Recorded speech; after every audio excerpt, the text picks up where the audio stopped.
جب حضرت عیسیٰ علیہ السلام کو اللہ کریم نے چوتھے آسمان پہ بلا لیا نا، تو دقیانوس نام کا ایک بادشاہ ہوا بنی اسرائیل کے اندر، بڑا ظالم تھا. اس نے گمراہی پھیلا دی اور جو لوگ معاذ اللہ کفر اور شرک نہیں کرتے تھے انہیں قتل کروا دیتا تھا. تو 7-8 نوجوان اپنا ایمان بچا کے بھاگے. او ہو اللہ، ساری دنیا مال بچا کے بھاگتی، وہ 7-8 نوجوان اپنا ایمان بچا کے بھاگے کہ یہ ہمیں کہیں کفر کی طرف نہ لوٹا دے. تو جا کے غار کے اندر چلے گئے تو ایک کتا بھی ان کے ساتھ ہو گیا. انہیں کتے کو بڑے روڑے مارے کہ یہ اگر بھونکے گا، آواز نکالے گا تو ہم پکڑے جائیں گے، ہم نے تو چھپنا ہے. پر اس کو نہ ولیوں سے پیار ہو گیا.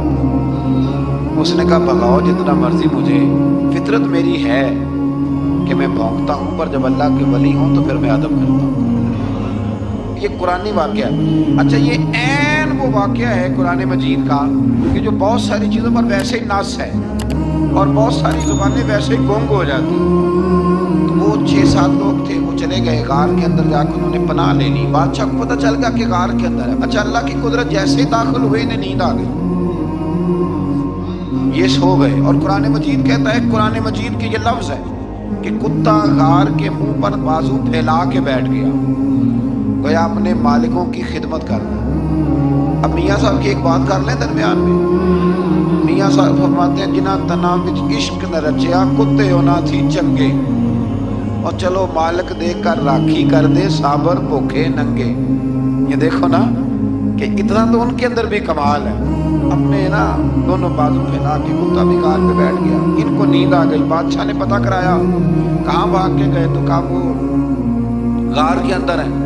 بادشاہ کہنے لگا کہ ان کی سزا یہ ہے کہ ایک دیوار چن دو غار کے منہ میں، غار کوئی بند کر. جس بندے کی ڈیوٹی لگائی نا غار چننے کی، بندہ بڑا نیک تھا، اس کو دیوار بنانے کا ذمہ دیا. اس نے نا دیوار بھی بنائی اور ایک تختی پہ نا سب کے نام لکھے، اور وہ تختی ایک صندوق میں رکھ کے وہاں بند کر دی. اور اسی طرح کی ایک تختی اس کے نیچے لکھا کہ ایک تختی ان کے ناموں کی نا میں مال خزانہ میں بھی بند کر رہا ہوں.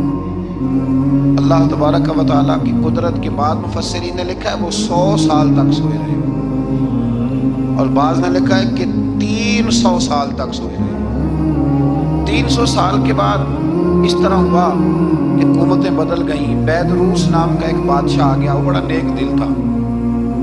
اس نے ہر طرف حضرت عیسیٰ علیہ السلام کی شریعت کا پھر سے نعرہ بلند کیا. اب نا کچھ لوگ ایسے تھے جو منکر ہو گئے تھے کہ مرنے کے بعد دوبارہ کیسے اٹھیں گے.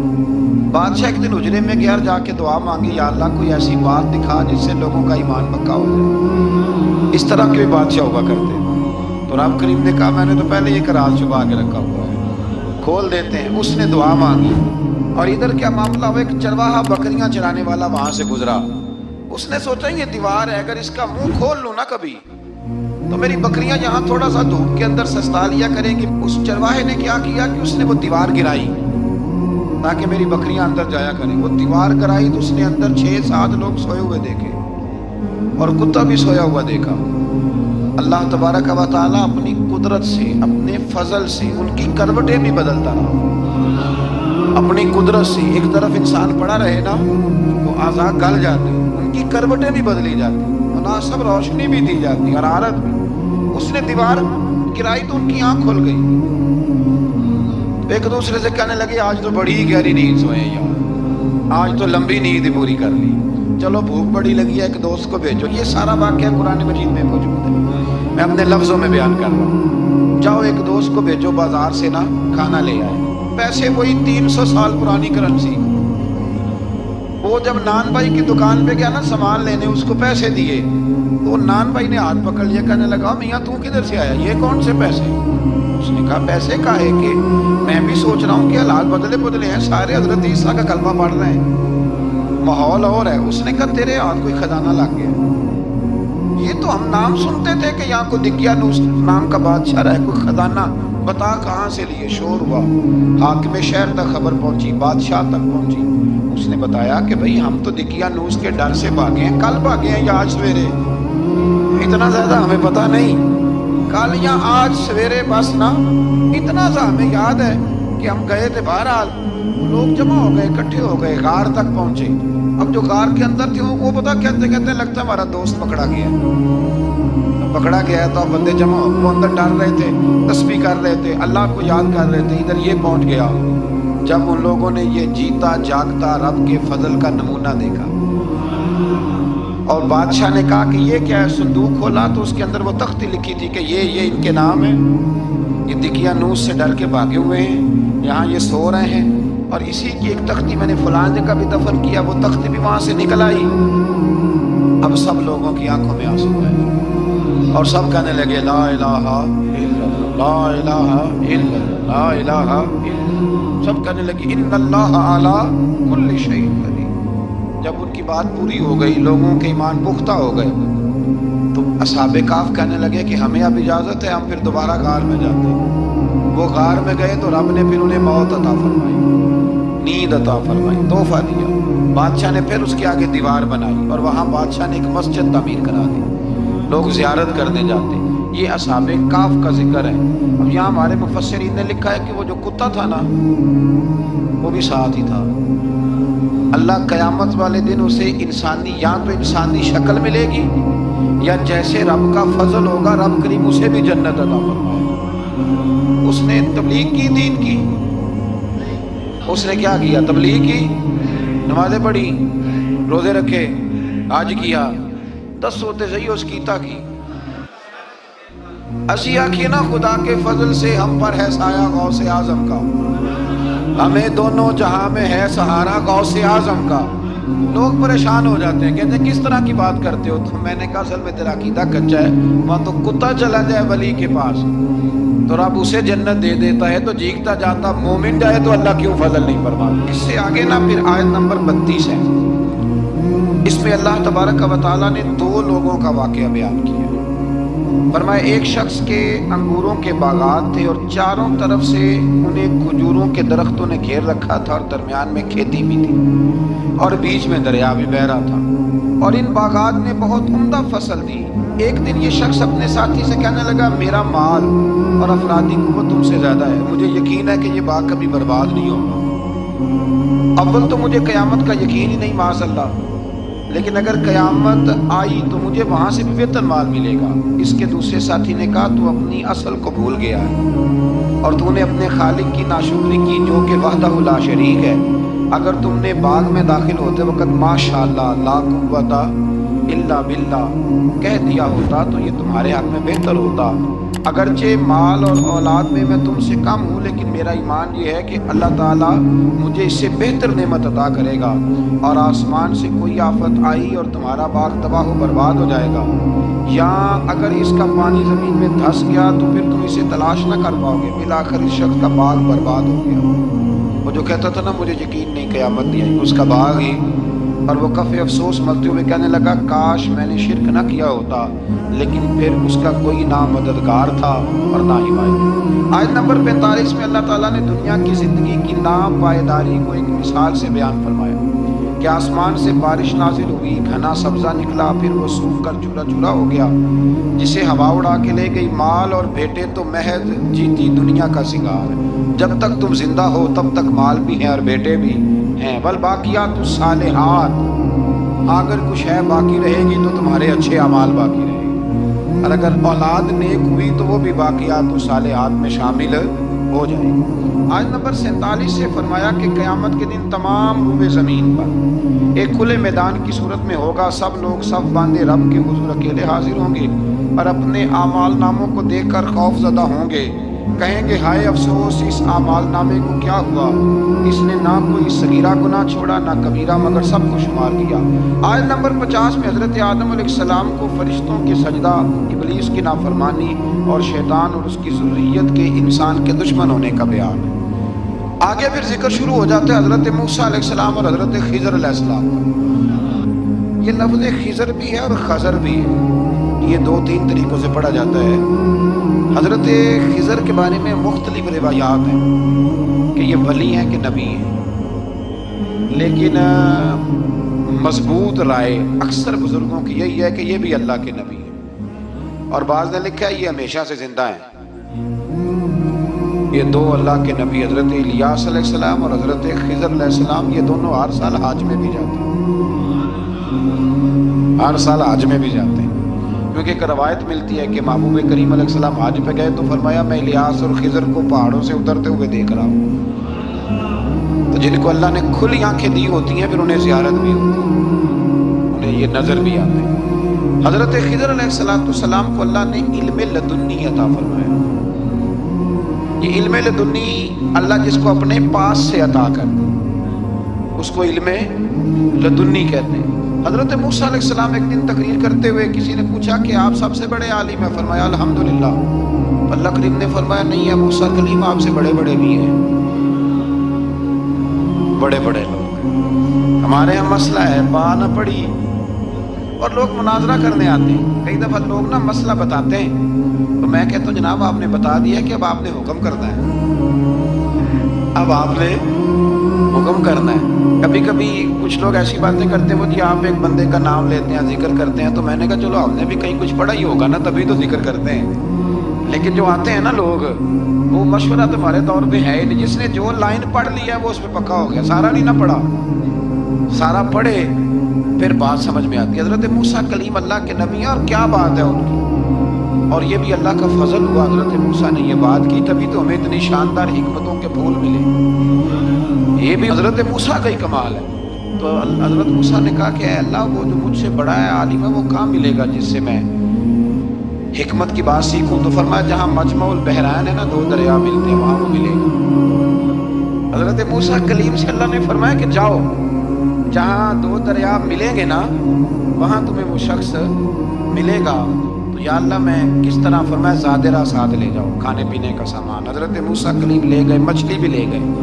فرمایا یہ مچھلی جہاں تمہارے برتن سے نکل کے دریا میں داخل ہو وہاں دریا میں شگاف پڑ جائے گا، وہاں وہ تمہیں شخص ملے گا۔ حضرت موسیٰ نے اپنے خادم حضرت یوشع بن نون علیہ السلام کو بھی ساتھ لیا۔ یہ بعد میں حضرت موسیٰ علیہ السلام کے جانشین ہوئے۔ یہ دونوں سفر پہ نکل گئے، ایک جگہ پہ پہنچے جہاں پہاڑ تھا ساتھ دریا بھی تھا، اس کے نیچے آرام کرنے لگے۔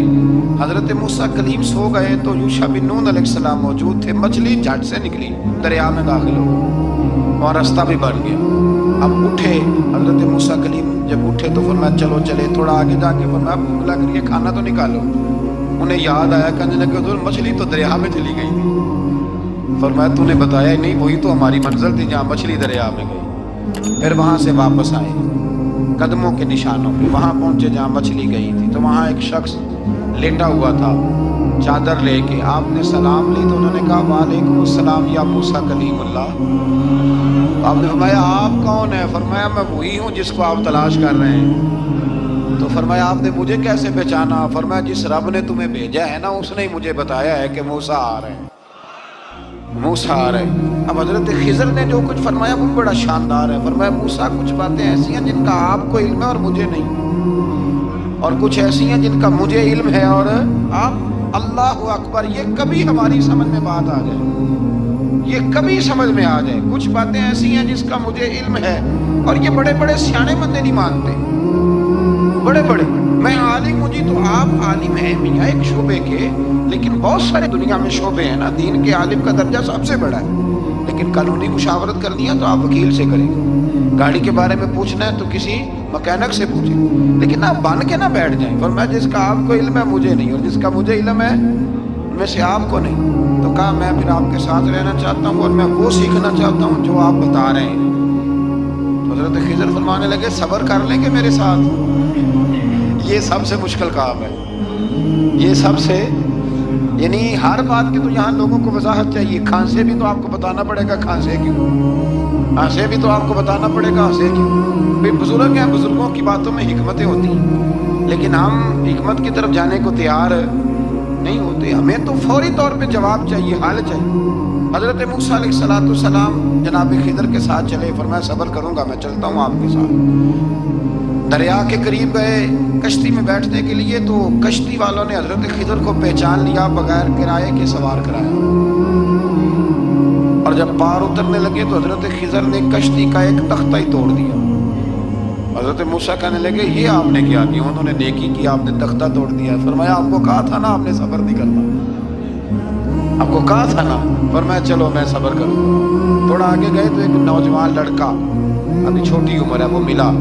حضرت سیدنا خضر علیہ السلام نے اسے قتل ہی کر دیا. فرمانے لگے آپ نے قتل ہی کر دیا؟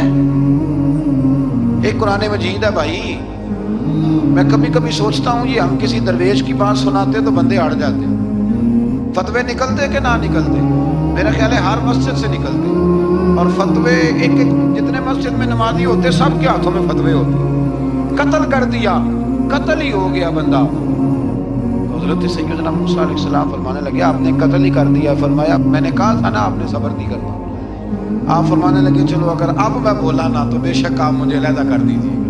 حضرت موسیٰ کلیم اب بولا تو علیحدہ کر دیا. ایک بستی میں داخل ہوئے، بستی کے لوگوں سے پانی مانگا تو انہوں نے پانی بھی نہ دیا، آرام کرنے کو جگہ بھی نہ دی. پر وہاں ایک دیوار گر رہی تھی، حضرت خضر علیہ السلام نے سیدھی کرنی شروع کر دی. ساری دیوار بنائی تو حضرت موسیٰ کہنے لگے کن لوگوں کی خدمت کر رہے ہو جنہوں نے پانی بھی نہیں دیا، جنہوں نے پانی تک نہیں پوچھا. فرمانے لگے بس بھیا آپ نے وعدہ کیا تھا کہ آپ بولیں گے تو بے شک علیحدہ کر دینا. آپ بولیں اب آپ کا اور میرا ساتھ علیحدہ نہیں چل سکتا.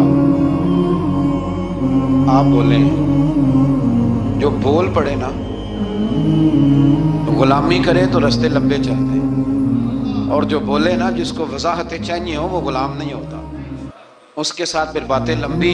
ہاں تو آنکھ بند کر کے چل. ہاں آزم جاتے لائیے ہی نا تجھے لائیے تھے. آپ پھر آنکھ بند کر کے پیچھے چل کے بات ختم ہو گئی. حضرت خضر علیہ السلام نے جب کہا نا کہ اب آپ کا وعدہ ختم ہو گیا، فرمایا میں آپ کو جانے سے پہلے حکمت بتاتا ہوں. یہ وہ علم ہے جو اللہ نے مجھے اپنے پاس سے عطا فرمایا. یہ وہ ہے جو علم لدنی ہے. کہا جناب کیا مطلب؟ فرمایا وہ جو میں نے تختہ توڑا تھا نا تو یہ مسکین بچے ہیں جن کی کشتی تھی، تو دریا کے اس پار بادشاہ کھڑا تھا، وہ جو صحیح صحیح کشتیاں ہوتی تھی قبضے کر لیتا تھا، اور جو تھوڑی سی ٹوٹی پھوٹی ہوتی تھی نا وہ چھوڑ دیا کرتا تھا. تو میں نے تھوڑی سی کشتی ان کی اس لیے توڑ دی ہے تاکہ دیکھے گا تو چھوڑ دے گا، اس لیے میں نے بھلا کیا ہے. اور فرمایا وہ جو بچہ میں نے قتل کیا نا وہ شروع سے ہی کفر کا دل دادا تھا. اس کے ماں باپ نیک تھے، اگر بڑا ہوتا جوان ہوتا تو ہو سکتا ہے ماں باپ کو بھی کفر میں مبتلا کر دے. اب اس کے بدلے اللہ انہیں صالح بیٹا عطا فرمائے. تو یہ بھی میں نے اللہ کے دیے ہوئے علم سے کیا. اور فرمایا یہ جو دیوار میں نے نبی ہو کے یا ولی ہو کے مزدوری کر کے دیوار بنائی ہے نا، اللہ اکبر. فرمایا یہ دیوار عام لوگوں کی نہیں، یہ یتیم بچوں کا خزانہ ہے دیوار کے نیچے.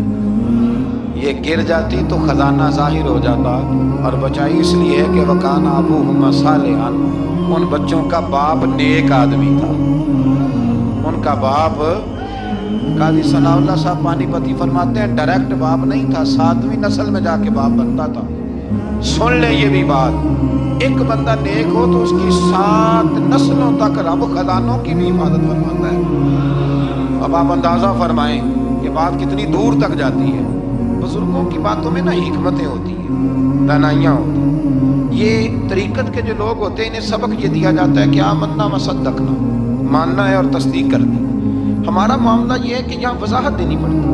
وہ جی وہاں کیا ہوا تھا، وہ جو گاڑی آپ کے پاس ہے تو وہ کہاں سے آئی، تو وہ جو کل آپ نیا جوڑا پہن کے آئے تھے تو وہ کدھر سے آیا. تو جو لوگ وضاحتیں مانگتے ہیں وہ اپنے نہیں ہوتے، ان کا غلامی کا رشتہ نہیں ہوتا. حبیب اور ہوتا ہے، شریک اور ہوتا ہے. شریک وضاحتیں مانگتے ہیں، حبیب محبت کرتے ہیں. ہمارا آج سب سے بڑا المیہ یہ ہے، سب سے بڑا، کہ ہم کسی حکمت کے تحت کوئی بندہ اگر کوئی کام کر رہا ہے تو مجبوری ہے کہ ہمیں وہ حکمت بتائی جائے. ایسا نہ کریں. یہ طریقہ حضرت غوث اعظم رضی اللہ تعالیٰ عنہ، حضور غوث پاک رضی اللہ تعالیٰ عنہ کو ایک شخص ملنے آ گیا. ملا علی قاری نے لکھا ہے آپ کے ایک مرید نے کہا چل میرے پیر سے ملنے. کہنے لگا میں نہیں جاتا ملنے کسی پیر شیر سے. کہا نہیں آؤ تو صحیح. وہ آیا نا تو اس نے دیکھا کہ 50 گھوڑے عربی نسل کے کھڑے ہیں غوث پاک کے دروازے، موٹے تازے چوڑے عربی نسل کے گھوڑے. اس کے دل میں خیال آیا، کہنے لگا یار سواری کے لیے اگر رکھے ہیں تو ایک بھی کافی تھا، 50 کی کیا ضرورت تھی. اللہ اکبر. اب واقعی 50 کھڑے تھے، مرید کے پاس جواب ہی کوئی نہیں تھا. کہنے لگا یار پتا مجھے بھی کوئی نہیں، لیکن حضرت صاحب نے رکھے ہیں تو حکمت ضرور کوئی ہوگی، حکمت ضرور کوئی اس کی کوئی حکمت ہوگی۔ اللہ اکبر۔ وہ چلے گئے واپس، وہ روز تنقید کرتا، کیسا تیرا پیر ہے 50 گھوڑے رکھے ہوئے، کیسے تیرا پیر ہے 50 گھوڑے رکھے ہوئے۔ کچھ دن گزرے تو ملا علی قاری کہتے ہیں وہ اعتراض کرنے والے کے پیٹ میں کوئی تکلیف ہوئی، بغداد کے سب سے بڑے طبیب کے پاس گیا، اس نے کہا تیرا تو جگر تباہ ہو گیا ہے، عربی نسل کا ایک گھوڑا چاہیے، اس کو ذبح کریں گے، اس کا جگر نکالیں گے، اس کی دوائی بنا کے تجھے کھلائیں گے، اور 50 گھوڑے ہوں گے تو بچے گا۔ اب پریشان ہو گیا، کہنے لگا گھوڑے ہیں تو صحیح، پر جو میں حال کر رہا ہوں گا گھوڑے تو نہیں ملیں گے، میرا تو جوتوں والا کام ہے، وہ شاید مل جائیں۔ لیکن جب انسان مرنے لگتا ہے تو پھر اس کو ڈوبتے کو تنکے کا سہارا۔ اپنے دوست کے پاس گیا، کہنے لگا چل تیرے پیر کے پاس چلے۔ اس نے کہا تجھے نہیں لے کے جانا، تو تنقید کرتا ہے، کہتا ہے ایک دفعہ چاہیے کیا، کہا گھوڑے، کہنے لگا تیرے لیے رکھے ہیں کوئی، جا دوڑ جا، میرے حضرت صاحب کی ضرورت کیا ہے۔ لیکن جب غوث اعظم کی خانقاہ میں داخل ہوئے نا تو حضور غوث اعظم اٹھ کے ملے۔ اللہ والے دلوں میں باتیں نہیں رکھتے، ماتھا چوما اور فرمانے لگے میاں تو ایک دن نا میری گلی سے گزر رہا تھا تو میری تیرے اوپر نظر پڑی، تو مجھے نظر آیا تو بیمار ہوگا اور تیرا علاج عربی نسل کے 50 گھوڑوں کی وجہ سے ہوگا، تو میں نے تیرے لیے لا کے کھڑے کیے ہوئے، تیرے لیے ہی کھڑے کیے ہیں، تو نہ گھر بھی لے جانے کی ضرورت نہیں، چارہ بھی میرے مرید ہی ڈال دیا کریں۔ تو اس طرح کرنا، روز آنا ایک گھوڑا لے جانا، پھر اگلے دن آنا تو دوسرا۔ وہ خدا کے بندے تیرے لیے رکھے تھے، تو تنقید کر رہا ہے۔ اللہ کے بندے پردہ پوش ہوتے ہیں، ہاں شرط یہ ہے کہ وہ بندہ صالح ہو، دیندار ہو، وہ والا پیر نہ ہو جو نماز بھی نہ پڑھے اور گھوڑے 15 رکھے ہوئے ہوں، اس وہ والا معاملہ نہ ہو۔ تو میرے عزیز یہ یاد رکھیں کہ اللہ تبارک و تعالیٰ کا بندہ جب آپ کا روحانی علاج کرتا ہے نا، روحانی علاج سے مطلب جادو ٹونے کا علاج نہیں، روحانی علاج وہ ہوتا ہے کہ میرے گناہوں کا علاج ہوتا ہے، حسد بغض کی عداوت یہ نکل جائے، تو وہ کچھ ایسے نسخے بتاتا ہے جو سمجھ میں مرید کی نہیں آتے لیکن وہ ضروری ہوتے ہیں۔ انہی نسخوں کو استعمال کرنے سے انسان کا فائدہ ہوتا ہے۔ جی کرنے والے لوگ ہمیشہ کامیاب رہتے ہیں، وہ ماں باپ کے آگے کریں، استاد کے آگے کریں، شیخ کے آگے کریں، اور جن کو وضاحتوں کی ضرورت ہوتی ہے، ہاں ایک شرعی بات ضرور ہے، وہ ضرور سن لیں۔ اگر آپ کو کہیں کچھ شرعی قباحت نظر آئے جو قرآن و سنت سے ٹکراتی ہو تو وہ آپ پر فرض ہے آپ اپنے مرشد سے پوچھیں۔ کتنی بڑی بات کر رہا ہوں، یعنی جو چیز قرآن و سنت سے ٹکرا رہی ہو اس کی وضاحت طلب کرنا ضروری ہوتا ہے، اور جو دین سے نہ ٹکرائے اس پر آپ وضاحتیں پوچھتے ہیں، تو پھر اس کا مطلب ہے کہ آپ علاج کرانے میں سنجیدہ نہیں ہیں۔ فرمایا پاک ہے وہ ذات جس نے اپنے بندہ خاص کو سیر کرائی، مسجد حرام سے لے کر مسجد اقصیٰ تک، اور مسجد اقصیٰ کون سی؟ الذی بارکنا حولہ، جس کے ارد گرد ہم نے برکتیں رکھی ہیں، لنریہ من آیاتنا، تاکہ ہم انہیں اپنی نشانیاں دکھائیں۔ معراج حضور کی سیر کا نام ہے۔ اللہ نے کہا محبوب آؤ اپنی سلطنت کی سیر کر۔ معراج حضور کی سیر و سیاحت کا نام ہے، بس سیر کرنے گئے تھے اور رات کے تھوڑے سے حصے، اور مسجد اقصیٰ وہ مسجد جس کے ارد گرد ہم نے برکتیں رکھی۔ مسجد کے اندر برکتیں ہوتی ہیں کہ ارد گرد ہوتی ہیں؟ الذی بارکنا حولہ، جس کے ارد گرد ہم نے برکتیں رکھی ہیں۔ تو مفسرین نے فرمایا کہ مسجد اقصیٰ کے ارد گرد انبیاء کے مزارات تھے، تو فرمایا کہ اس کے ارد گرد ہم نے برکتیں رکھی ہیں۔ جہاں نبی کا وجود ہو وہاں برکت ہوتی ہے، جہاں ولی کا وجود ہو وہاں برکت ہوتی ہے۔ لنریہ من آیاتنا، تاکہ ہم انہیں اپنی نشانیاں دکھائیں۔ واقعہ معراج ظاہر ہے ایک تفصیلی اور ایک بڑا حیرت انگیز اور محبوب کی عظمت اور شانوں والا واقعہ ہے۔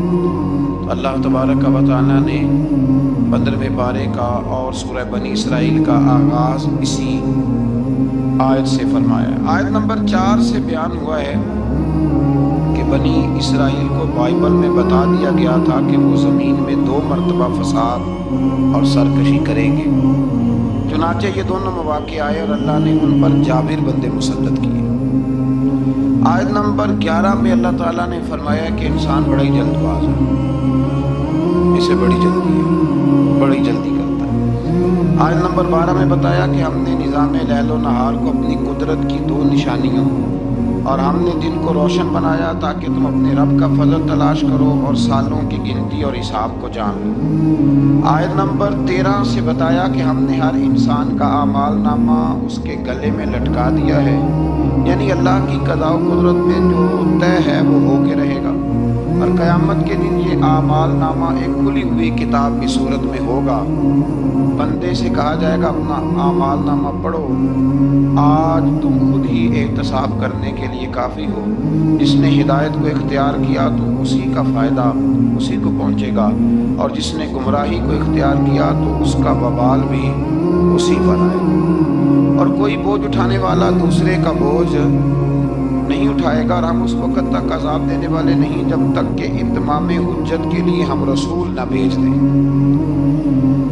اگلی آیت میں قدرت کا ایک قانون بیان کیا گیا ہے کہ جب ہم کسی بستی والوں کو ہلاک کرنے کا ارادہ کرتے ہیں تو اس کو عیش و عشرت کا دل دادا لوگوں کو اپنے احکام بھیجتے ہیں، پھر وہ ان احکام کی نافرمانی کر کے عذاب کے مستحق ہوتے ہیں، اور یوں ہم ان کو تباہ و برباد کر دیتے ہیں۔ پہلے قومیں عیش میں پڑتی پھر تباہ ہوتی۔ اللہ تعالیٰ اپنے محبوب کی غلامی والی زندگی عطا فرمائے۔ اللہ آیت نمبر 18 میں فرمایا کہ جو صرف دنیا کے فائدے کا طلبگار ہو تو ہم اس کو اس دنیا میں جتنا چاہے دے دیتے ہیں، اور پھر اس کا انجام جہنم ہوتا ہے۔ اللہ فرماتا ہے تو دنیا مانگے گا تو میں دے دوں گا، یہ نہیں کہ ملے گی نہیں، لیکن دنیا ملے گی۔ پھر جنت اللہ سے مانگے ربنا آتنا فی الدنیا حسنہ وفی الآخرۃ حسنہ، یا اللہ دنیا بھی اچھی کر کے دے اور آخرت بھی ہمیں اچھی کر کے عطا فرما۔ آیت نمبر 21 میں ایک دوسرے پر دنیا میں فضیلت کا ذکر کرتے ہوئے فرمایا کہ آخرت کے بڑے بڑے درجے ہیں اور ان کی فضیلت بھی بہت بڑی ہے۔ آیت نمبر 23 میں والدین کے حقوق کی جانب متوجہ کرتے ہوئے فرمایا کہ تمہارے رب نے حکم دیا ہے کہ اس کے سوا کسی کی عبادت نہ کرو، اور ماں باپ کے ساتھ نیک سلوک کرو۔ اگر تمہاری زندگی میں وہ دونوں یا ان میں سے کوئی ایک بڑھاپے کو پہنچ جائے تو اس کو اف تک نہ کہو، ان کو جھڑکو بھی نہیں، اور ان کے ساتھ ادب سے بات کرو، اور ان کے لیے عاجزی اور رحم دلی کے بازو جھکائے رکھو، اور یہ دعا کرو کہ اے میرے رب ان پر رحم فرما جیسا کہ انہوں نے بچپن میں رحم کے ساتھ میری پرورش فرمائی۔ آیت نمبر 26 میں قرابت داروں، مسکینوں اور مسافروں کے حقوق ادا کرنے اور فضول خرچی سے اجتناب کا حکم ہے، اور یہ کہ فضول خرچی کرنے والے شیطان کے بھائی ہیں، اور اگر بسبب تنگ دستی خرچ نہ کر سکو تو ان سے نرم بات کر لو۔ فرمایا رشتہ داروں پہ خرچ کرو، اپنی ذات پہ فضول خرچی نہ کرو، اور اگر تم خرچ نہیں کر سکتے، غریب ہو تو کم از کم اخلاق کا مظاہرہ ہی کر لو، رشتہ داروں کے اندر تلخ جملوں کا تبادلہ تو نہ کرو۔ آیت نمبر 29 نے تسلسل کے ساتھ احکام کا بیان ہے، تسلسل کے ساتھ۔ نمبر 1 فرمایا خرچ کرنے میں بخل، ہرس اور فضول خرچی کے درمیان میانہ روی کو اختیار کرنا، یعنی نیک کاموں میں کھلے دل سے خرچ کرنا اور مباح کاموں میں اعتدال کے ساتھ خرچ کرنا، اور ناجائز کاموں میں بالکل خرچ نہ کرنا۔ نمبر 2 ارشاد فرمایا کہ افلاس کے خوف سے اولاد کو قتل کرنے کی تمہیں ممانعت ہے، اور یہ کہ سب کا رزق دینے والا اللہ ہے۔ نمبر 3 میں فرمایا کہ زنا بہت بری چیز ہے، اس سے بچو۔ نمبر 4 میں قتل ناحق کی ممانعت ہے، اور قصاص لینے میں حد اعتدال میں رہنے کا حکم ہے۔ نمبر 5 میں یتیم کا مال کھانے کی ممانعت ہے، اور اس کے بالغ ہونے تک اس کے مال کی حفاظت کا حکم ہے۔ نمبر 6 وعدوں کے پورے کرنے کا حکم دیا گیا، یہ آیت نمبر 29 میں سارے احکام۔ اور نمبر 7 ناپ تول میں خیانت کی ممانعت کی گئی۔ نمبر 8 جس چیز کا علم نہ ہو اس کے در پہ ہونے کی ممانعت کی، جس کا پتہ نہیں اس مسئلے میں پڑھنے سے اللہ نے یہ تو بڑا مشکل کام بتا دیا۔ یہاں تو جس کو بالکل بھی نہیں نہ پتا وہ بھی 1 2 3 فتوے تو دن میں دے ہی دیتا ہے، اللہ ماشاء اللہ۔ فرمایا جس کا پتہ نہیں اس کام کے پیچھے بے شک کان آنکھ دل ان سب سے روز قیامت سوال ہوگا۔ 9 نمبر میں فرمایا تکبر اور اطراء کے چلنے والے ٹھیک نہیں کرتے، ان کی مذمت ہے۔ نمبر 10 شرک کی مذمت بیان کی گئی، اور 11 نمبر پہ یہ بھی بیان ہوا کہ کسی کی روزی کی کشادگی یا تنگی کا مدار اس کی فضیلت یا بے قدری نہیں کہ بندہ اچھا نہیں تھا اس لیے اللہ نے پیسے نہیں دیے، فرمایا یہ اس کی بے قدری اس وجہ سے نہیں، یہ اللہ تعالیٰ کی حکمت اور مشیت کا معاملہ ہے۔ اللہ زیادہ بہتر جانتا ہے کہ کسی کو اس نے کیا دینا ہے۔ ان تفصیلات کے بعد فرمایا اے رسول یہ وہ حکمت والی باتیں ہیں جن کی ہم نے آپ کی طرف وحی فرمائی ہے۔ اقوال زری لکھے ہوتے ہیں نا، آپ اس طرح کریں سورہ بنی اسرائیل کی آیت نمبر 29 لکھ کے لگائیں۔ میں اکثر نا جب کوئی بندہ کہتا ہے نا اقوال زری، تو میں کہتا ہوں پہلے بتاؤ قرآن سارا تم نے لکھ کے لگا لیا، یاد کر لی، حدیثیں ساری لکھ لی؟ اب تو انگریزوں کے قولوں کو اقوال زری بنا کے لوگ بیان کرتے ہیں۔ تو میں کہتا ہوں پہلے قرآن حدیث اپنے اللہ کے بندوں کی باتیں تو پوری کر لو، تم تو دور نکل گئے۔ اللہ فرماتے ہیں یہ حکمت والی باتیں ہیں، یہ تھوڑی حکمت والی بات ہے کہ رب فرما رہا ہے کہ کسی کی روزی کا کشادگی یا تنگی کا مدار اس کی فضیلت یا بے قدری پہ نہیں، بلکہ تو اللہ بہتر جانتا ہے کہ اس کو کیا دینا ہے۔ تو یہ بہت بڑی حکمت والی بات۔ آیت نمبر 40 میں کفار اور مشرکین کی اس خبیث فطرت کو بیان کیا گیا کہ خود تو بیٹوں کی تمنا کرتے ہیں اور اللہ کی طرف بیٹیوں کی نسبت کر کے کہتے ہیں کہ فرشتے معاذ اللہ اللہ کی بیٹی ہیں۔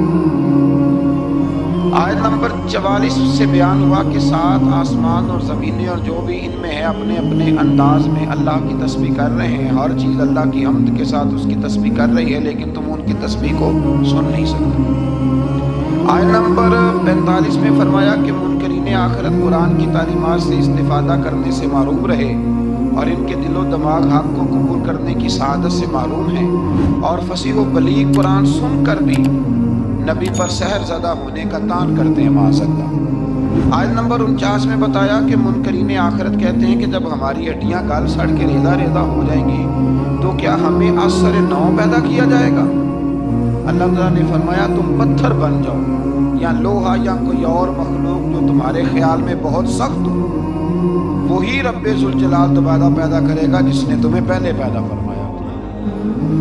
آیت نمبر 52 میں عمدہ بات کرنے کا حکم دیا گیا، اور آیت نمبر 56 میں بتایا کہ باطل معبود اپنے پوجنے والوں کی تکلیف کو دور کرنے یا بدلنے کی قدرت نہیں رکھتے۔ آیت نمبر 61 سے ایک بار پھر فرشتوں کے آدم کو سجدہ کرنے اور شیطان کی انکار کرنے کا ذکر ہے، اور اس بات کا بھی کہ شیطان جو کچھ بھی کر لے اللہ کے خاص بندوں پر اس کا داؤ چلتا نہیں ہے۔ آیت نمبر 67 میں فرمایا کہ جب سمندری طوفان میں گر جاتے ہیں تو معبودان باطلہ کی بجائے صرف اللہ کو پکارتے ہیں۔ کافر بھی اس وقت اللہ ہی کو پکارتے ہیں، لیکن نجات کی صورت میں یہ لوگ پھر شرک میں مبتلا ہو جاتے ہیں۔ آیت نمبر 68 میں مشرکوں کو متنبہ کیا گیا کہ اگر ان پر کوئی آفت آ گئی یا انہیں خشک سرزمین میں کہیں دھنسا دیا گیا یا کسی اور مصیبت میں مبتلا کیا گیا تو اللہ کے سوا کوئی نجات دینے والا نہیں ہے۔ آیت نمبر 70 میں بنی آدم کی عزت اور کرامت کا ذکر ہے کہ اللہ نے بنی آدم کو اپنی مخلوقات میں بہت سو پر فضیلت عطا فرمائی۔ آیت نمبر 71 میں انسانوں کو اپنے پیشواؤں کے ساتھ بلائے جانے، دائیں بائیں اعمال نامے لینے والوں کو کامیابی کا بیان ہے، اور جو دنیا میں حق سے اندھا ہے وہ آخرت میں بھی اندھا ہے۔ قیامت میں اس کا کوئی پیشوا ہوگا اسی کے ساتھ ہی بلایا جائے گا۔ جو ساری زندگی کہتا رہے میں مانتا ہی نہیں کسی کو، کوئی امام نہیں، کوئی تقلید نہیں، کوئی شہر نہیں، تو وہ کدھر جائے گا؟ ہاں اسی کے ساتھ جائے گا۔ اللہ تبارک و تعالیٰ سمجھنے کی توفیق عطا فرمائے۔ پھر اللہ تبارک و تعالیٰ نے آیت نمبر 73 سے کفار کے آپ صلی اللہ علیہ وسلم کو رائے حق سے ہٹانے کے باطل ارادوں کا ذکر فرمایا۔ اللہ تعالیٰ نے حق کے راستے میں آپ کی ثابت قدمی کو اپنا فضل قرار دیا ہے۔ آپ کو جزیرہ عرب سے نکالنے کی کفار کی سازش کا ذکر کرتے ہوئے فرمایا کہ وہ ایسا کرنے میں کامیاب ہو بھی جائیں تو برے انجام سے بچ سکتے نہیں۔ اشارتاً 5 نمازوں کا حکم فرمایا، فجر کی فضیلت کا بیان کیا، نماز تہجد کی ترغیب، اور رسول اللہ صلی اللہ علیہ وسلم کے لیے مقام محمود جو مقام شفاعت کبریٰ ہے، جہاں کھڑے ہو کے رسول پاک امت کی سفارش فرمائیں، عطا کیے جانے کا بیان ہے۔ آیت نمبر 81 سے حق کی آمد اور باطل کے نیست و نابود ہونے کا بیان ہے، اور یہ کہ قرآن میں اہل ایمان کے لیے شفا بھی ہے اور رحمت بھی۔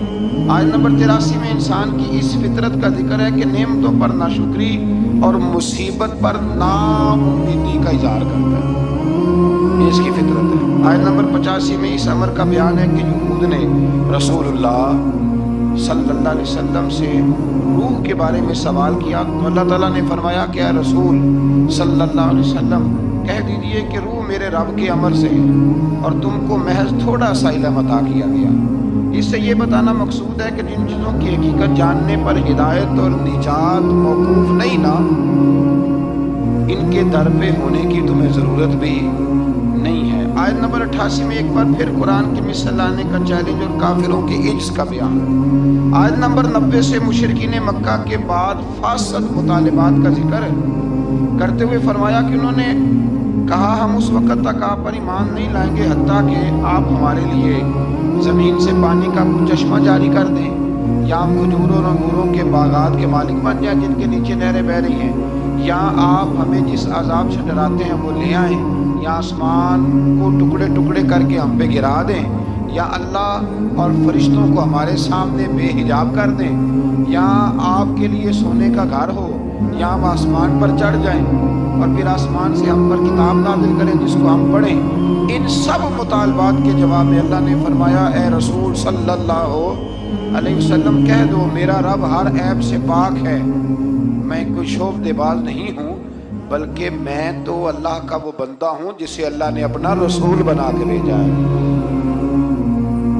یہ کچھ لوگ نا شعبدوں کی باتیں کرتے ہیں، آج بھی کرتے ہیں، فلانے پیر صاحب ہے نہیں، یہ جو کچھ لوگ بڑے بڑے نادان ہیں نا، یہ ساری آپ پڑھ لیں آیت نمبر 90 تو وہی سارے سوالات ہیں جو آج کا بد مذہب ولیوں کے بارے میں کرتا ہے، کہتا ہے اگر ایسے ہیں تو پھر یہ کر دیں پھر وہ کر دیں۔ وہ خدا کے بندوں ولی شعبدے دکھانے نہیں آتے، بندوں کو رب سے ملاتے ہیں، ان کا کام پیغام حق دینا ہے، ان کا یہ کام نہیں ہے۔ آیت نمبر 94 سے کفار مکہ کے اس اعتراض کا ذکر ہے کہ اللہ نے بشر کو رسول بنا کے کیوں بھیجا، استغفر اللہ، یعنی کوئی فرشتہ کیوں نہیں بھیجا؟ اللہ تعالیٰ نے فرمایا رسول صلی اللہ علیہ وسلم کہہ دو اگر زمین میں فرشتے بستے اور اطمینان سے چلتے پھرتے تو ہم ان پر آسمان سے فرشتہ ہی رسول بنا کے نازل کرتے۔ اگر فرشتوں کی طرف رسول بنانا ہوتا تو پھر کس کو بناتے؟ فرشتوں کو، یعنی نبی اور رسول جس مخلوق کی طرف مبعوث ہوئے اسی کے جنس سے ہوتے ہیں۔ ان آیات میں یہ بھی بتایا کہ منکرین آخرت کو ان کے منہوں کے بل اندھا، گونگا اور بہرا بنا کر اٹھایا جائے گا اور ان کا ٹھکانہ جہنم ہے۔ آیت نمبر 100 میں فرمایا کہ آپ کہیے اگر بالفرض تم میرے رب کی رحمت کے خزانوں کے مالک ہوتے تو تم خرچ کے ڈر سے ان کو روکے رکھتے، اور دراصل انسان ہے ہی بخیل، یہ کنجوس ہے، یہ اللہ کی دی ہوئی توفیق سے بھی اس کے رستے میں خرچ کرنے کو تیار نہیں۔ آیت نمبر 101 سے موسیٰ علیہ السلام کو 9 معجزات عطا کیے جانے، فرعون کا آپ کو ساحر کہنے، فرعون کے غرق ہونے اور بنی اسرائیل کے زمین میں آباد ہونے کا ذکر ہے۔ آیت نمبر 105 میں قرآن مجید کو بتدریج تھوڑا تھوڑا نازل کر کے نازل کرنے کی حکمت یہ بتائی گئی کہ رسول ان پر ٹھہر ٹھہر کے پڑھیں گے، ان کے لیے قرآن کو سمجھنے میں آسانی ہوگی۔ مشرکین مکہ اعتراض کرتے تھے کہ کبھی آپ اللہ کہتے ہیں کبھی رحمان کہتے ہیں، ہم تو رحمان کو نہیں جانتے، تو اللہ نے فرمایا رسول کہہ دیجئے کہ معبود برحق کو تم اللہ کہہ کے پکارو یا رحمان کہہ کے پکارو، تم اسے جس نام سے بھی پکارو گے سب اسی کے نام ہے، اور اسے پکارنے میں میانہ روی سے کام لو۔ آخری آیت میں فرمایا کہ اللہ کی نہ کوئی اولاد ہے، نہ کوئی اس کی سلطنت میں اس کا شریک ہے، نہ اسے کسی مددگار کی ضرورت ہے، اور آپ اس کی کبریائی کو بیان کرتے رہے۔ آگے شروع ہو جاتی ہے سورہ کہف۔ اصحاب کہف کا نام تو سنا ہے نا ماشاءاللہ آپ حضرات، پہلے اس کی فضیلت میں ایک حدیث نہ بیان کروں۔ نبی کریم صلی اللہ علیہ وسلم نے فرمایا، یہ مسلم شریف کی حدیث ہے، دجال آئے گا قیامت کے قریب اور بڑے لوگوں کو گمراہ کرے گا، تو حضور نے فرمایا جو سورہ کہف کی 10 آیات زبانی یاد کر لینا وہ دجال کے فتنے سے بچ جائے گا۔ اللہ توفیق عطا فرمائے۔ اور غور کریں میں کیا عرض کرنے لگا ہوں، قرآن مجید کہتا ہے قد جاءکم من اللہ نور و کتاب مبین، اے لوگو تمہارے پاس اللہ کی طرف سے نور آیا اور کتاب مبین آئی۔ تو میلاد والے رسول کے ساتھ جو چیز آئی ہے وہ قرآن پاک ہے، قرآن آیا حضور کے ساتھ۔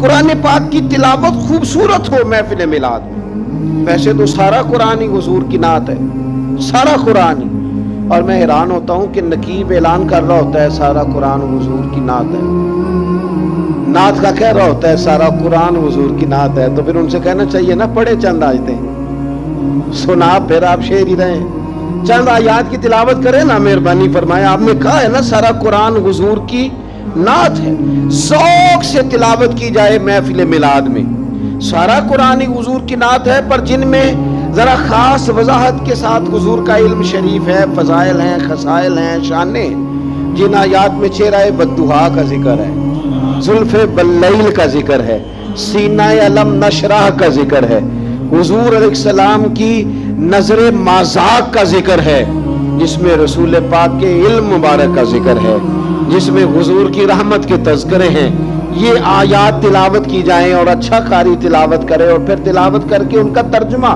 بالکل سادہ ترجمہ ہی قوم تک پہنچا دیا جائے، تو محفل میلاد میں یہ خوبصورت خدمت ہوگی، یہ میلاد شریف کرانے والے ایک اچھی بات لوگوں تک پہنچائیں گے، اچھے انداز میں قرآن پاک کی تلاوت کر کے، اور یہ بات یاد رکھ لیں، اپنے دل کی تختی پہ لکھ لیں، اللہ کے پیارے رسول صلی اللہ علیہ وسلم نے فرمایا اس قرآن کے ذریعے اللہ قوموں کو عزت عطا فرمائے گا، تو میلاد شریف کے اندر آپ اچھے قراء کو ضرور دعوت دیں، بہترین قرآن مجید کی تلاوت آپ سنیں، اور اچھے انداز میں آپ نبی پاک علیہ الصلوۃ والسلام پر نازل ہونے والی اس کتاب کی تلاوت سن۔ دوسری بات یہ کہ میلاد شریف میں نعت پڑھی جاتی ہے، نعت کہتے ہیں حضور کی تعریف کو، بڑی سونی کر کے نبی پاک کی تعریف کی جائے، بڑی سونی کر کے، یہ نا میں کیا عرض کروں اس نعت خواں کی خدمت میں بھی جو اتنا اعلیٰ کام کر رہا تھا،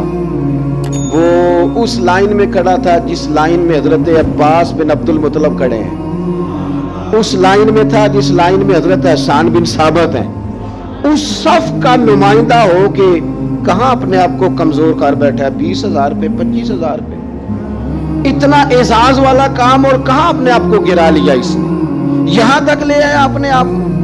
نعت شریف تو جذبات تھے بندہ مومن کے، اور نعت کے لیے مشہور آدمی کی ضرورت نہیں، ذوق اور شوق کی ضرورت ہے۔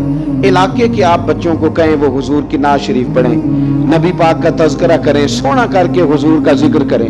آپ کو پتہ ہے حضرت عباس رضی اللہ تعالیٰ عنہ نے عرض کی یا رسول اللہ آپ کی نعت پڑھنا چاہتا ہوں، آپ کا قصیدہ لکھا ہے، تعریف لکھی ہے، پڑھنا چاہتا ہوں، پڑھوں؟ تو نبی کریم علیہ السلام سادہ بھی کہہ سکتے تھے پڑھ دو، لیکن حضور نے پتہ کیا فرمایا، یا رسول اللہ آپ کی تعریف لکھی ہے، پڑھوں؟ تو حضور نے فرمایا پڑھیے، اللہ آپ کے دانتوں کو سلامت رکھے۔ اتنا اعزاز نعت کا، اتنا اجر حضور کی نعت کا۔ حضرت حسان بن ثابت رضی اللہ تعالیٰ عنہ جو نعت پڑھتے تھے تو وہ نعت کیا تھی؟ کافر معاذ اللہ جو نبی پاک علیہ السلام پر اعتراضات کرتے تھے نا، حضرت حسان بن ثابت شعروں میں ان کا جواب دیتے تھے۔ حضرت حسان بن ثابت جب نعت پڑھتے تھے، او نعت کا تو اپنا اعزاز تو پہچان یار، تو اپنی عظمت کو تو سمجھ، تیرا درجہ کیا ہے۔ جب حضرت حسان نعت پڑھتے تھے تو رسول پاک ہاتھ اٹھا کے دعا مانگتے تھے، اے اللہ روح القدس کے ذریعے، اے اللہ جبریل امین کے ذریعے میرے حسان کی مدد فرما۔ حضور ان کی مدد کی دعا کرتے تھے کیونکہ وہ حضور کی تعریف کر رہے ہیں۔ تو آپ دیکھیں یہ اعزاز کتنا بڑا ہے، یہ مرتبہ کتنا بڑا ہے۔ بنو نجار بہت اعلیٰ قبیلہ تھا مدینہ منورہ کا۔ کاش میرے بیٹے حضور کی نعت پڑھنے لگے، کاش آپ کے بیٹے حضور کی نعت پڑھنے لگے، کاش ہماری بیٹیوں کی زبانوں پر نبی پاک کے ترانے جاری ہو جائیں، کاش یہ سلیقے سے، یہ باوضو ہو کر، یہ طہارت کے ساتھ اپنے محبوب کریم علیہ السلام کے نعت خواں بن جائے۔ اس باپ کے مقدر جاگ گئے جس کی اولاد حضور کے تذکرے کرنے والی بن گئی، وہ بڑے منصب پر فائز ہو گیا جس کے بچے نبی پاک کی مدح خوانی کرنے لگے، ثنا خوانی کرنے لگے، بنو نجار قبیلے کی بچیاں حضور مدینے آئے تو دف بجاتی، وہ ننھی بچیاں جو بیٹھ کر وہاں دف بجاتی تھی، رسول پاک کی جانب اشارے کر کے گاتی تھی کہ ہم ہیں بچیاں نجار کے عالی گھرانے کی، خوشی ہے آمنہ کے لال کے تشریف لانے کی، ہمیں خوشی ہے آمنہ کے لال کے تشریف لانے کی۔ وہ نا حضور کا ذکر کرتی ہیں، نبی کریم علیہ السلام کی تعریف کرتی ہیں تو حضور ان کے پاس سے گزرے۔ تو ابو داؤد شریف میں جو حدیث کے لفظ ہیں بڑے کمال ہیں، بڑے میٹھے ہیں، ان میں جو رعنائی اور حسن کے جو جذبے ہیں اور جو ان بچیوں کے لیے اعزاز ہے اور نعت خواں کے لیے جو خوشخبری ہے وہ سمجھنے والی ہے۔ وہ بچیاں حضور کی تعریفیں کر رہی تھی، وہ کہہ رہی تھی ہم بنو نجار کی قبیلے کی اعلیٰ بچیاں ہیں، ہمارے مقدر دیکھو، ہمارے پڑوسی کون بنے ہیں؟ مدینے والے مصطفیٰ کریم علیہ السلام۔ اس لیے خوش ہیں کہ حضور ہمارے پڑوسی بن گئے، مدینے آ گئے، حضور ان کے قریب سے گزرے۔ تو ایک جملہ میٹھا، ٹھنڈا، پیارا، حسین ایک جملہ حدیث میں ملتا ہے، حضور نے کہا، نبی کریم ان کے قریب سے گزرے تو ان بیٹیوں کی طرف پلٹ کر دیکھ کر حضور فرمانے لگے میرا رب جانتا ہے کہ مجھے بھی تم سے بڑی ہی محبت ہے، ہن میں اپنی حیاتی تو قربان نہ جاواں، دیکھو محمد محمد پکیندے گزر گئی، اللہ جانتا ہے کہ مجھے بھی تم سے بڑی محبت۔ تو یہ نعت خوانی، نعت پڑھنا، نعت سننا، یہ تو بڑا اعزاز کا کام، یہ تو بڑی فضیلت کا کام ہے۔ پر اس کے بعد باری آتی ہے بیان کی۔ واعظ و نصیحت کے لیے بہت زیادہ جوش خطابت کی ضرورت نہیں ہوتی، نبی پاک صلی اللہ تعالی علیہ وسلم کے سیرت کے سوانے کے کچھ مطالعہ کی ضرورت ہوتی۔ اگر ہم اپنی مسجد کے خطیب کے پاس ہی وقت پہ چلے جائیں نا جمعہ پڑھنے، تو امید ہے کہ وہ ایک آیت کا ترجمہ تو کریں گے ہی، چند احادیث مبارکہ تو ہمیں سنائیں گے۔ آپ کسی کے پاس بیٹھ جائیں، اس کا خطابت میں بڑا نام ہونا ضروری نہیں، اس کا حضور کا غلام ہونا ضروری ہے۔ ایسے خطباء کو دعوت دیں جو اہل سنت کے مسلمات کی روشنی میں کتاب و سنت کا نچوڑ لا کے آپ کو وہ بیان کریں اور آپ کو سنائیں۔ نبی پاک علیہ السلام کی سیرت اگر بیان کی جاتی، حضور کے فضائل، خصائل، شمائل، تعریفیں اگر کی جاتی، ہماری اولادوں کے دلوں میں حضور کی محبت پیدا ہوتی۔ اور میرا یقین ہے کہ جس دن ہم قوم کو حضور کی سیرت سنانے میں کامیاب ہو گئے نا، اس قوم کو جینے کا سلیقہ آ جائے گا، انہیں زندگی گزارنے کے ڈھنگ نصیب ہو جائیں گے، انہیں سمجھ آ جائے گی کہ معاشرے کے اور سوسائٹی کے اندر سکون سے، چین سے، وقار سے کس طرح رہا جا سکتا ہے اگر ہم کامیاب ہو جائیں۔ اس لیے حضور کی سیرت بیان کی جائے، اخلاق عالیہ کا تذکرہ کیا جائے، اوصاف جمیلہ بیان کیے جائے، فضائل، شمائل، سیرت کا ایک باب ایک تقریر میں بیان کیا جائے۔ اور حضور کے فضائل بیان کرنا کتنا اعزاز کا کام ہے۔ آپ قرآن پاک پڑھیں نا، رب نے اپنے نبی کے فضائل بیان فرمائے، لقد من اللہ علی المؤمنین اذ بعث فیہم رسولا لقد جاءکم رسول من انفسکم عزیز علیہ ما عنتم حریص علیکم بالمؤمنین رؤوف الرحیم یا ایھا النبی انا ارسلناک شاہدا ومبشرا ونذیرا وداعیا الی اللہ باذنہ وسراجا منیرا وما ارسلناک الا رحمتا للعالمین۔ کہاں کہاں رب کریم نے اپنے محبوب کے فضائل بیان کیے، ان کو کھولا جائے، ان کو بیان کیا جائے، ان کی تفسیریں پڑھی جائیں، قوم کے دلوں میں، لوگوں کے دلوں میں حضور کی محبت بٹھائی جائے۔ آپ دیکھیے سنن ترمذی کتاب المناقب میں حدیث ہے، حضرت عبداللہ ابن عباس فرماتے ہیں چند صحابہ بیٹھ کے حضور کا ذکر کر رہے تھے، مختلف انبیاء کا تذکرہ کر رہے تھے۔ کسی نے کہا حضرت ابراہیم خلیل اللہ ہیں، جناب اسماعیل ذبیح اللہ ہیں، حضرت موسیٰ کلیم اللہ ہیں، حضرت عیسیٰ کلیمت اللہ ہیں۔ باتیں ہو رہی تھی، حضور بھی آ گئے، فرمایا جو تم نے کہا میں نے سن لیا، سنو پھر اعلیٰ وانا حبیب اللہ۔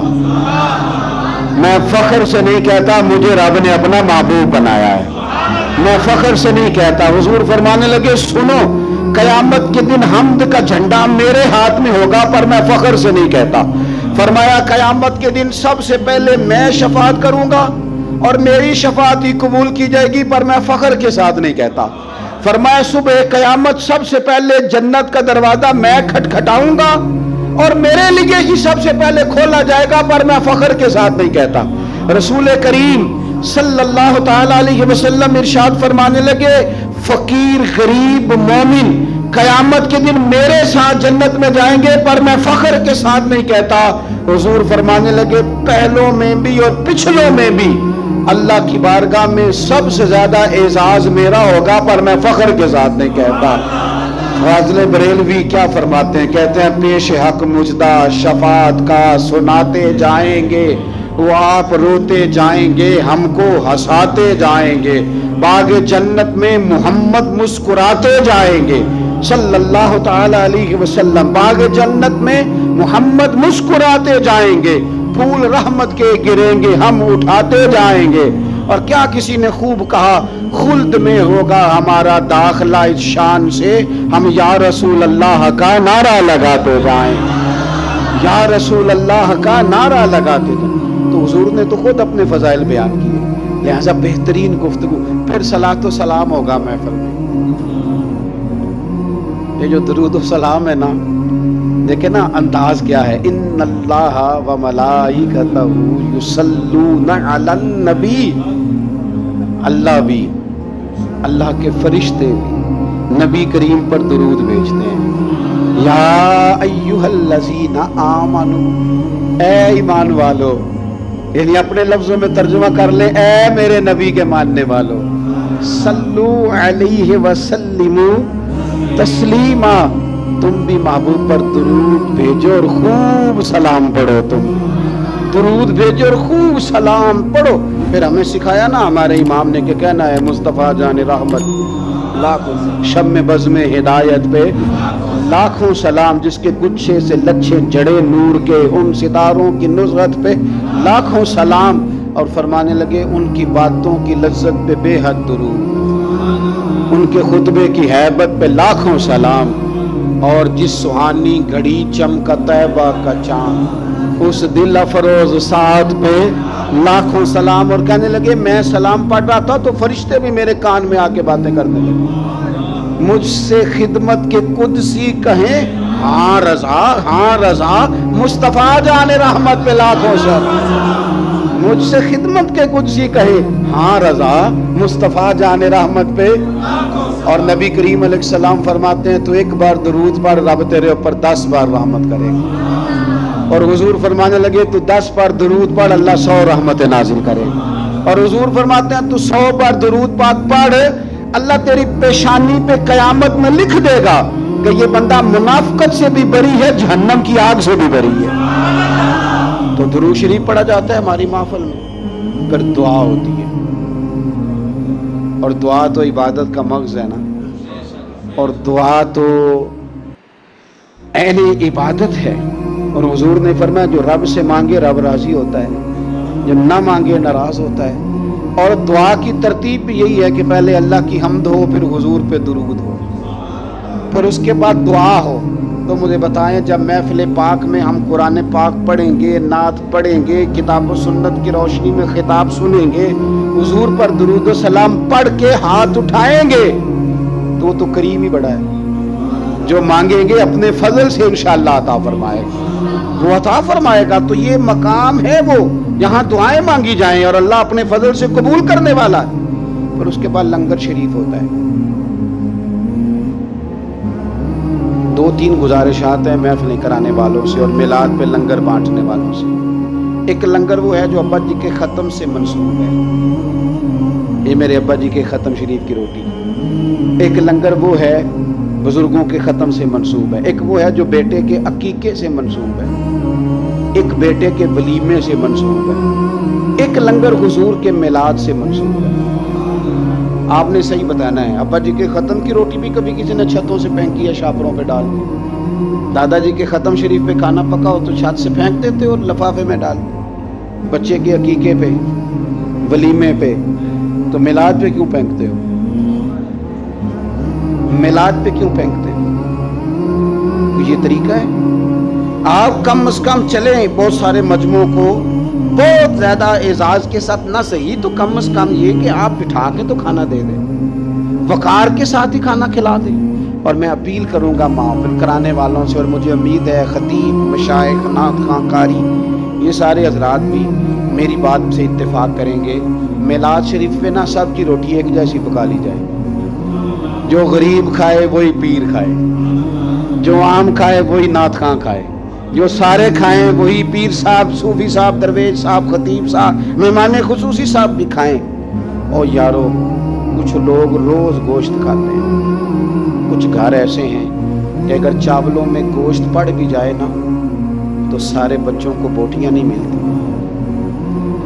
ان گھروں میں بچے نا گوشت کے لیے لڑتے ہیں کہ میں نے بوٹی کھانی ہے، میں نے بوٹی کھانی، اور باپ پریشان، غریب، کمزور دور بیٹھ کے دیکھتا ہے کہ میری جیب میں زیادہ پیسے ہوتے تو میں زیادہ گوشت لاتا۔ ایسا نہ ہو کہ ہم میلاد شریف پہ زیادہ گوشت ڈال کے چاول ہم نے پکائے ہوئے ہوں اور اسے پتا ہو کہ آج بٹھا کے اعزاز کے ساتھ روٹی کھلائی جائے گی تو اپنے تینوں بچے غریب آدمی ساتھ لے آئے، اور اس کا 3-4 سال کا بچہ جب اسے 3-4 بوٹیاں اکٹھی ملیں تو اپنے ابا جی سے پوچھے، ابا جی آج خیر ہے، آج بڑا گوشت مل رہا ہے، خیر ہے؟ تو پھر تجھے میلاد سکھانا نہیں پڑے گا، پڑھانا نہیں پڑے گا، بتانا نہیں پڑے گا۔ اس کا باپ جب اس کے کان میں کہے گا نا، پتر آج راج کے کھا، آج مدینے والے محبوب کا میلاد شریف، آج میلاد ہے، حضور رسول کریم علیہ السلام کی محفل نور میں تو آیا ہے۔ اور سنے نبی کریم نے کیا فرمایا، حضور فرمانے لگے جو بھوکے کو کھانا کھلائے گا نا، اللہ قیامت کے دن اسے جنت کے پھل کھلائے گا۔ وہ بہت سارے لوگ کہتے ہیں میلاد کرتے ہیں غریبوں کو دے دو، تو میں کہتا ہوں ہمارے میلاد کی محفلوں میں پہلے ہی تو غریب آتے ہیں، ہم غریبوں کو تو کھلا رہے ہیں۔ امیر تو اللہ تعالیٰ انہیں توفیق دے، وہ تو سیاسی جلسوں میں جاتے ہیں، وہ تو جاتے ہیں جہاں MNA اور MP کے جلوس نکلنے ہو تو وہاں جاتے ہیں۔ یہ غریب ہی تو ہیں جو آتے ہیں حضور کے نام پہ پیچھے بیٹھ کر روتے ہیں نبی کریم کی نعت پہ۔ تو لنگر شریف اگر اس تسلسل سے ہو، اس شوق سے ہو، اس ذوق سے ہو کہ بہت سارے غرباء کو میسر آئے اور ان کو کھانے کھلائے جائیں، پیٹ بھر کے کھانے کھلائے جائیں، ہو سکے تو کچھ غریبوں کو کپڑے بانٹے جائیں حضور کے میلاد کے نام پر، ہو سکے تو کچھ کی امداد کی جائے کہ یہ میلاد کا تحفہ ہے تیرے لیے۔ اگر یہ سارے ذوق میلاد النبی پہ لنگر شریف کے نام پر پیدا کر لیے جائیں تو آپ یقین کریں کہ میلاد نا اس طرح کا بن جائے گا کہ وہ تقریروں سے، باتوں سے اتر کر دلوں میں اترنا شروع ہو جائے گا، اور بہت سارے لوگ ایسے ہوں گے جن کی روحیں وجد کریں گے میلاد آنے پر، طبیعتیں مائل ہوں گی، اور میلاد کا سبق بھی یہی ہے، درس بھی یہی ہے، شوق بھی یہی ہے۔